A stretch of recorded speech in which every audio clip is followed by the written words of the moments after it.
एक जमाने की बात है। नूराबाद नामी कस्बे में एक मालदार ताजिर फरीद अपनी बीवी के साथ रहता था। अल्लाह ने उन्हें एक ही बेटा दिया था, नईम। नईम बचपन ही से जिद्दी और घमंड में डूबा हुआ था। छोटों को झिड़क देना, नौकरों पर हुक्म चलाना और अपनी बात मनवाना उसका मामूल था। जब वह जवान हुआ तो एक रोज माँ बाप ने नरमी से कहा, बेटा, अब तुम्हारी शादी का वक्त आ गया है। हम चाहते हैं तुम्हारे लिए कोई नेक सीरत लड़की देख लें। नईम ने हल्की सी मुस्कुराहट के साथ जवाब दिया, शादी तो करूंगा, मगर एक शर्त पर। बीवी को रोज मेरे हाथ से 100 जूते खाने होंगे। यह सुनकर दोनों के होश उड़ गए। भला कौन अपनी बेटी को इस शर्त पर देगा। कुछ दिन बाद कस्बे में एक और ताजिर अपनी बेटी के लिए रिश्ता ढूंढने आया। किसी ने उसे बताया कि फरीद का बेटा भी जवान है। वह मुलाकात के लिए उनके घर पहुंचा। सलाम दुआ के बाद जब रिश्ते की बात हुई तो नईम ने फौरन कह दिया, निकाह उसी लड़की से होगा जो रोज 100 जूते बर्दाश्त करे। यह सुनकर मेहमान का मुंह खुला का खुला रह गया। वह बोला, कौन अपनी बेटी को मार खाने के लिए रुखसत करेगा। वह यह कहकर उठा और घर वापस चला गया। घर पहुंचकर उसने बीवी को सारी बात सुनाई तो बीवी ने कहा, बेहतर किया जो तुमने इनकार कर दिया। लेकिन उनकी बेटी आलिया ये सब सुन रही थी। वह तालीम याफ्ता और ज़हीन लड़की थी। अचानक बोल पड़ी, अब्बा जान, मैं उसी नईम से निकाह करना चाहती हूँ। माँ बाप हैरान रह गए। बेटी, तुम ये क्यों चाहती हो? वह तो तुम्हें रोज 100 जूते मारेगा। मगर आलिया जिद पर अड़ गई। मेरा फैसला पक्का है, आप निकाह करवा दीजिए। बाप ने लाख समझाया मगर वह न मानी। आखिरकार वह दोबारा फरीद के घर गया और कहा, अगर जहेज या दौलत चाहिए तो हम हाजिर हैं, शर्त बदल दो। नईम ने संजीदगी से कहा, न एक पैसा चाहिए न कोई माल, शर्त वही रहेगी। मजबूर होकर रिश्ता तय हो गया। शादी के दिन बारात पहुंची और आलिया दुल्हन बनकर नईम के घर आ गई। ससुराल में उसका पुरतपाक इस्तकबाल हुआ। मां ने नजर उतारी और दुआएं दी। रात को आलिया कमरे में बैठी शौहर का इंतजार कर रही थी कि नईम आया, जूता उतारा और बोला, सर आगे करो, आज के 100 जूते बाकी हैं। आलिया ने मुस्कुराकर कहा, देखिए, 100 जूते मारने हैं तो शौक से मारिए, मुझे कोई एतराज नहीं। मैंने सब कुछ जानकर ही आपसे निकाह किया है, सो डरने वाली बात नहीं। लेकिन एक सवाल का जवाब जरूर दीजिए। मेरे माँ बाप ने मुझे जन्म दिया, पाला पोसा, तालीम दी, इतना झेज दिया, मगर आज तक एक जूता भी नहीं मारा। आप किस हक से मारेंगे? वह जरा रुकी, फिर बोली, आपकी कमाई का मैंने अब तक एक गिलास पानी भी नहीं पिया। जो खाना मिला वह आपकी माँ की मेहनत का था या आपके वालिद के पैसे का। जब तक आपकी कमाई से कुछ न खाऊं, आपको यह हक कैसे मिलेगा कि मुझ पर हाथ उठाएं? पहले कमाई तो कीजिए। नईम के चेहरे से घमंड की हल्की सी परछाई गायब हो गई। बात में वजन था। चुपचाप उठा और वालिदैन के पास जा पहुंचा। सारा किस्सा सुनाया। फरीद ने बेटे को देखकर कहा, बेटा, बहू ने सच कहा है, हमारा पैसा तुम्हारी 7 पुश्तों के लिए काफी है, लेकिन यह हकीकत भी है कि अब तक तुमने खुद कुछ नहीं कमाया। यह सुनकर दिल पर चोट लगी। अगले ही दिन इरादा कर लिया कि अब अपना कारोबार करेगा। बाप भी समंदरी तिजारत करता था। बड़े जहाज में सामान भरकर दूसरे शहरों और मुल्कों में बेचता। नईम ने कहा, अब्बा, एक जहाज और कीमती सामान दे दीजिए, मैं खुद मेहनत करके कमा कर लाऊंगा। फरीद ने इजाजत दे दी, कुछ सामान दिया और बेटे ने रुखसत ए सफर बांध लिया। रुखसत होते वक्त बीवी के करीब आकर बोला, वापसी पर अपनी कमाई से तुम्हें खिलाऊंगा पिलाऊंगा, फिर हर दिन के हिसाब से 100 जूते पूरे करूंगा। आलिया ने मुस्कुराकर कहा, ठीक है, जब लौट कर आओगे तो सर झुका हुआ पाओगे। नईम जहाज में सवार हुआ, घमंड भरी मुस्कुराहट के साथ। माँ बाप भी दिल में दुआ कर रहे थे कि शायद यह सफर बेटे को बदल दे। कई दिन का सफर तय करके एक बंदरगाह पर जहाज रोक दिया। लंगर डाला, थोड़ा आगे शहर की तरफ निकल गया। रास्ते में एक शख्स नजर आया, हाथ में लाठी, एक आंख पर सब्ज पट्टी बंधी हुई। करीब आकर बोला, अच्छा, इस बार तुम आए हो, तुम्हारे वालिद नहीं आए? नईम चौंक गया। यह कौन था जो उसे पहचानता था? बोला, मैंने तुम्हें कभी नहीं देखा, साफ साफ बताओ तुम कौन हो। वह शख्स आहिस्ता से बोला, पिछली बार तुम्हारे वालिद आए थे, मुझे पैसों की जरूरत थी, मैंने अपनी एक आंख उनके पास गिरवी रखी और 500 अशरफियां ली। वह एक आंख वाला शख्स बोला, मुझे परवाह नहीं कि तुम हो या तुम्हारे बाप, मुझे तो बस अपनी आंख वापस चाहिए। ये लो अपने 500 सिक्के और मेरी आंख लौटा दो। नईम चौंक गया, मेरे पास तो कोई आंख नहीं और न ही मेरे वालिद ने तुम्हारे बारे में कभी बताया। फिर आहिस्ता से कहा, अभी तो यह मुमकिन नहीं, अगली बार आऊंगा तो आंख साथ ले आऊंगा, फिलहाल कुछ रकम लेकर मामला खत्म कर दो। वह शख्स बोला, ठीक है, अभी 500 दे दो, बाकी वादा याद रखना। रकम लेकर वह गायब हो गया। नईम ने सुख का सांस लिया, चलो कम से कम बड़ी मुसीबत से बच गया। उसी सोच में शहर के दरवाजे में दाखिल हुआ ही था कि सामने से एक आदमी बैसाखियों के सहारे लंगड़ाता हुआ आता नजर आया। करीब आते ही बोला, हाँ तो इस बार तुम आए हो, तुम्हारे वालिद नहीं आए? फिर तंजिया हंसी हंसकर कहा, बड़े तेज निकले तुम्हारे बाप, मेरी एक टांग गिरवी रखी हुई है उनके पास और अब तुम्हें भेज दिया। नईम की पेशानी पर शिकने पड़ गईं। ये तुम कैसी बात कर रहे हो? मुझे तुम्हारी टांग के बारे में कुछ इल्म नहीं। वह आदमी ठंडी सांस लेकर बोला, पिछली बार तुम्हारे वालिद आए थे, उस वक्त मुझे पैसों की जरूरत थी, मैंने 500 के बदले अपनी टांग गिरवी रखी। अब मेरे पास पैसे हैं, ये लो और मेरी टांग वापस दो। नईम के लिए यह सब नाकाबिल ए यकीन था। क्या वाकई कोई टांग भी गिरवी रखता है? लेकिन चूंकि बाहर की दुनिया पहली बार देख रहा था, उसने ज्यादा सवाल नहीं किए। अभी तो मेरे पास तुम्हारी टांग नहीं, अगली बार लाऊंगा, फिलहाल रकम ले लो और बात खत्म करो। वह भी 500 लेकर चलता बना। नईम बाजार के बीच पहुंच चुका था। इर्द गिर्द के दुकानों और सामान को देखते हुए सोच रहा था कि यहां से क्या खरीद कर ले जा सकता है और किस चीज की तिजारत फायदेमंद होगी। उसी दौरान उसकी नजर एक घर के दरवाजे पर खड़ी एक औरत पर पड़ी। वो औरत बड़ी गौर से नईम को देख रही थी। नईम की रफ्तार सस्त हो गई। वो औरत इतनी हसीन थी कि देखने वाला पलक झपकना भूल जाए। कुछ लम्हे बाद औरत ने हाथ के इशारे से उसे करीब आने का कहा। नईम जैसे किसी कशिश में खींचता हुआ उसके पास जा पहुंचा। औरत ने मुस्कुराकर कहा, लगता है तुम यहाँ नए आए हो। नईम ने सर हिलाया। तो फिर तुम हमारे मेहमान हुए। हमारे यहाँ रिवाज है कि मेहमान को सोने के प्याले में दूध पिलाकर इस्तिकबाल किया जाता है। ये कहकर उसने बैठने का इशारा किया और अंदर चली गई। थोड़ी देर बाद वो एक सोने के प्याले में भरा दूध ले आई। नईम ने रिवाज समझकर प्याला एक ही सांस में खाली कर दिया। जैसे ही उसने प्याला जमीन पर रखा, एक बिल्ली अचानक दौड़ती हुई आई, प्याला मुंह में दबाया और सीधी नईम के जहाज की तरफ भाग गई। बिल्ली ने प्याला जहाज के अंदर छुपा दिया और फौरन वापस लौट गई। नईम को इस चालाकी का जरा बराबर इल्म न हुआ। जब वो जाने के लिए उठा तो औरत ने कहा, जाते जाते मेरा सोने का प्याला तो वापस कर दो। नईम ने हैरानी से वो जगह देखी जहां प्याला रखा था, लेकिन वो गायब था। उसने कहा, मैंने यहीं रखा था।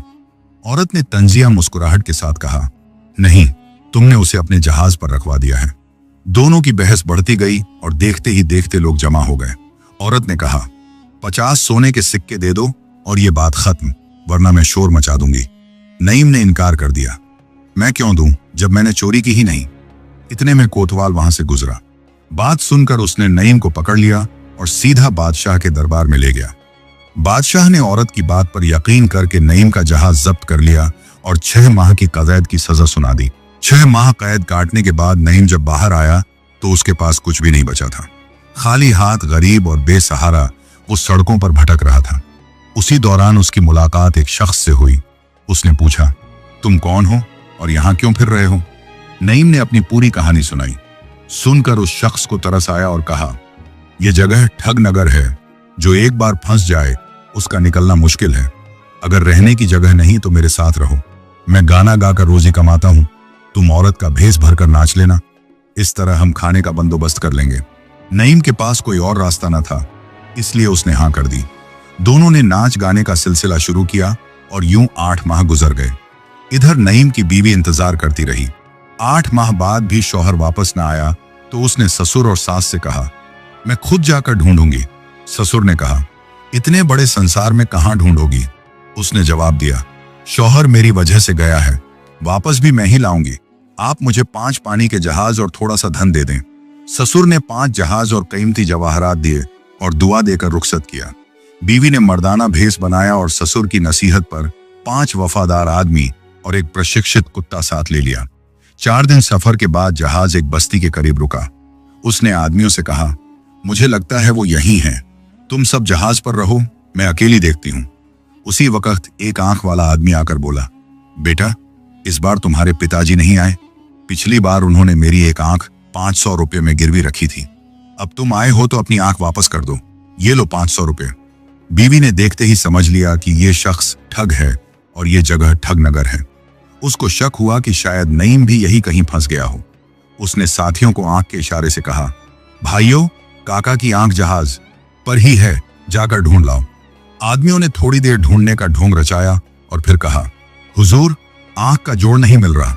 उसने फौरन कहा, तो ऐसा करो, उसकी दूसरी आंख भी निकाल लो और जहाज पर ले जाकर मिलाकर देखो।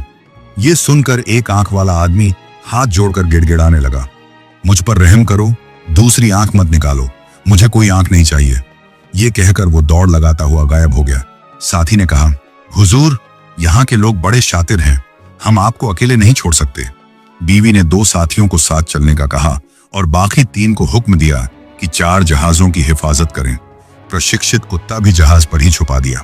वो 2 साथियों के हमराह नगर की तरफ चल दी। दरवाजे पर पहुंची तो एक लंगड़ा आदमी आया और बोला, इस बार तुम्हारे पिताजी नहीं आए? पिछली बार मैंने अपनी टांग उनके पास 500 रुपए में गिरवी रखी थी। अब तुम आए हो तो मेरी टांग वापस कर दो और अपने 500 रुपए ले लो। बीवी समझ गई कि ये भी ठग है।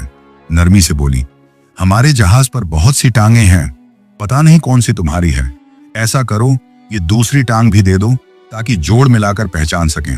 साथियों को इशारा किया कि काका की टांग काट लो। ये सुनकर लंगड़ा घबरा गया और हाथ जोड़कर बोला, रहने दो, टांग नहीं चाहिए, बस जाने दो। एक टांग पर उछलता हुआ भाग निकला। बीवी ने आवाज दी, अरे काका, टांग तो लेते जाओ। पर वो पल में नजरों से ओझल हो गया। बीवी और साथी हंसने लगे। फिर वो आगे बढ़ी और बाजार में पहुंची। बाजार में आगे बढ़ते हुए बीवी ने देखा कि एक हसीन औरत दरवाजे पर खड़ी उसे घूर रही है। उसकी आंखों में ऐसी चमक थी कि कोई भी देखे तो पल भर में महू हो जाए। इशारे से उसने बीवी को करीब बुलाया। बीवी करीब गई और पूछा, जी, क्यों बुलाया मुझे? औरत मुस्कुराकर बोली, लगता है तुम परदेसी हो। हमारे यहाँ रस्म है कि मेहमान को सोने के गिलास में दूध पिलाकर खुश आमदीद कहा जाता है। बीवी ने हंसकर कहा, अगर रस्म है तो फिर हम क्यों इनकार करें। वह औरत अंदर गई, सोने के गिलास में दूध भरकर लाई। बीवी ने दूध पिया और गिलास एक तरफ रख दिया। जैसे ही गिलास रखा, एक बिल्ली झपटी और गिलास मुंह में दबाकर भागती हुई जहाज की समत दौड़ गई। जहाज के करीब पहुंचते ही बिल्ली को वहां मौजूद कुत्ते ने देख लिया और जोर से भौंकने लगा। आवाज सुनकर बीवी के 3 साथी चौकस हो गए। उन्होंने बिल्ली को भगा दिया, मगर वह गिलास लेकर फिर से उसी औरत के घर जा छुपी। बीवी उठी तो औरत ने कहा, परदेसी, दूध पी लिया, अब मेरा सोने का गिलास दे दो। बीवी बोली, मैंने तो यहीं रखा था, अब कहां गया मुझे नहीं मालूम। औरत ने जोर जोर से चलाना शुरू किया, लोगों, ये परदेसी मेरा सोने का गिलास चुरा कर ले गई है। बात सुनते ही कोतवाल आ गया। वह बोला, परदेसी, गिलास वापस करो। बीवी ने इनकार किया और कहा, मैंने नहीं लिया, चाहे जहाज की तलाशी ले लो। जहाज की तलाशी ली गई, मगर वहां कुछ न मिला। बीवी ने ललकार कर कहा, अब इस औरत के घर की तलाशी लो, मुमकिन है वह खुद गिलास छुपाकर इल्जाम लगा रही हो। कोतवाल ने घर की तलाशी ली तो पलंग के नीचे बिल्ली गिलास दबाए बैठी थी। ये देखकर कोतवाल ने औरत को गिरफ्तार कर लिया। बीवी ने सुकून का सांस लिया और फिर से शौहर की तलाश में बाजार का रुख किया। चौराहे पर एक आदमी गाना गा रहा था और उसके साथ एक औरत नाच रही थी। करीब जाकर बीवी के दिल ने कहा, यह चेहरा कुछ जाना पहचाना है। साथियों को इशारा किया, इन दोनों को ले आओ। वह लाए गए तो गाने वाला बोला, यह औरत नहीं, यह मेरा साथी है। वक्त की मार ने हमें मजबूर किया कि इस भेष में नाच गाना करें। बीवी का दिल धड़क उठा, यह तो नईम था। किस्मत का खेल देखो, बीवी मर्दाना भेष में और शौहर जनाना भेष में। बीवी ने पहचान लिया मगर नईम ने नहीं। वह बोली, मेरे साथ चलो, तुम्हें इससे बेहतर काम दूंगी। नईम राजी हो गया। जहाज पर पहुंचकर बीवी ने उसे नहलाया, जनाना लिबास बक्स में रखा और मर्दाना कपड़े पहना दिए। नईम के चेहरे पर खुशी छा गई, जैसे बरसों का बोझ उतर गया हो। बीवी ने कहा, देखो, मैं तिजारत के लिए 10 दिन के लिए एक जहाज लेकर जा रही हूं। बाकी 3 जहाज तुम्हारे सुपुर्द हैं। अगर मैं वापस आई तो 500 सोने के सिक्के तुम्हारे, और अगर ना आई तो ये तीनों जहाज तुम्हारे। बीवी ने जहाज का सौदा साफ लफ्जों में नईम के सामने रखा। 10 दिन बाद अगर मैं वापस ना आई तो ये तीनों जहाज तुम्हारे। खाने पीने और रहाइश की फिक्र न करो, सब जहाज पर ही मयस्सर होगा। नईम के लिए यह एक सुनहरी मौका था। उसके दिमाग में फौरन हिसाब चलने लगा। अगर वह लौट आई तो 500 सोने के सिक्के, और अगर न आई तो तीनों माल से भरे जहाज मेरे। उसने बिना सोचे समझे हाँ कर दी। बीवी अपने साथियों के साथ रवाना हुई और घर पहुंचकर अपने वालिदैन को बताया कि वह अपने शौहर को ढूंढ लाई है। घर में खुशी की लहर दौड़ गई। उधर नईम जहाज पर मजे से दिन गुजार रहा था। 10 दिन बीत गए, फिर 12 और बीवी वापस न आई। उसने सोचा, अब यह जहाज तो पक्के मेरे हैं। 4 दिन का सफर तय करके वह बंदरगाह पहुंचा। उसके वालिदैन ने खबर सुनते ही बाजे गाजे के साथ इस्तकबाल किया, गले मिले, दुआएं दी, खुशियां मनाई। घर पहुंचते ही नईम ने पुराना हिसाब किताब निकाला। मैं इतने दिन घर से दूर रहा, हर दिन के हिसाब से कितने जूते बनते हैं। हिसाब मुकम्मल करके जूता हाथ में पकड़ा और बीवी के पास जा पहुंचा। सीना तान कर बोला, तुम्हारे बाप ने 9 साल में इतना नहीं कमाया होगा जितना मैंने 8 महीने में कमा कर लाया हूं। बीवी हंस पड़ी। नईम की भौहें तन गईं। क्यों हंस रही हो? सर आगे करो, जूते खाने का वक्त हो गया है। बीवी ने सुकून से कहा, जूते तो मैं नहीं खाऊंगी। नईम झला उठा। क्यों? अपने वादे से मुकर रही हो? बीवी ने तेज लहजे में कहा, यह दौलत वाकई तुमने कमाई है या किसी ने खैरात में दी है? यह सुनकर नईम का दिल बैठ गया। इसे सब कैसे पता चल गया? वह घबरा गया। बीवी अंदर गई और एक बक्सा निकाल लाई। बक्सा खोला तो अंदर वो जनाना कपड़े पड़े थे जो नईम ने चौराहे पर नाचने के लिए पहने थे। नईम का चेहरा लाल हो गया। बीवी बोली, जिस सौदागर ने तुम्हें इस जिल्लत से निकाला वह मैं ही हूं। जिन जहाजों की निगरानी तुमने की वह मेरे हैं। नईम का गुरूर लम्हों में टूट गया। हाथ जोड़कर बोला, खुदा के लिए इस बात को यहीं रहने दो, किसी को मत बताना कि मैं किस हाल में था। बीवी ने शरारत से कहा, तो फिर 100 जूते नहीं मारोगे जनाब? नईम आजिजी से बोला, नहीं, बल्कि अगर चाहो तो रोज मार लेना, बस ये राज किसी पर ना खोलो। यूं दोनों ने हंसकर एक दूसरे को माफ किया और अपनी नई जिंदगी मोहब्बत और सुकून के साथ गुजारने लगे।